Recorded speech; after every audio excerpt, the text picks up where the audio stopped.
করে গ্রেফতার করে আইনের আওতায় আনতে হবে। এটাই আমাদের দাবি। কারণ একজন জুলাই যোদ্ধা অগ্রসেনানী একজন সৈনিককে গুলি করা মানে হচ্ছে সারা বাংলাদেশের জুলাই অভ্যুত্থানের উপরে গুলি করা। এই জন্য প্রতিবাদ জানাই এবং চিহ্নিত করে গ্রেফতার করে দ্রুত আইনের আওতায় জানাচ্ছি।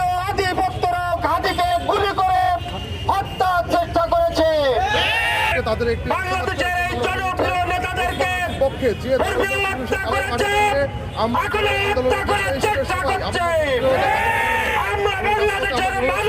সবাই কাঁধে আগামী অবস্থান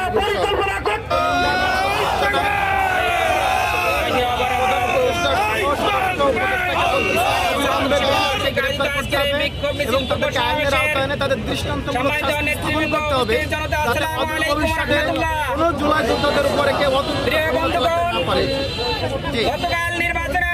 ইনকিলাব মঞ্চের মুখপাত্র হাদি ভাইয়ের উপর হামলার প্রতিবাদে এই প্রতিবাদ বিক্ষোভ মিছিলে উপস্থিত সম্মানিত আজকের এই প্রোগ্রামের সভাপতি রাকিব হাসান, ইসলামী ছাত্র শিবিরের খুলনা মহানগরীর সেক্রেটারি, মঞ্চে উপস্থিত বিভিন্ন ছাত্র শিবিরের নেতৃবৃন্দ, সালাম, আসসালামু আলাইকুম ওয়া রাহমাতুল্লাহ। প্রিয় ভাইরা আমার, প্রায় 2000 প্রতিবাদে আয়োজিত আজকের এই বিক্ষোভ মিছিল পূর্ববর্তী সমাবেশে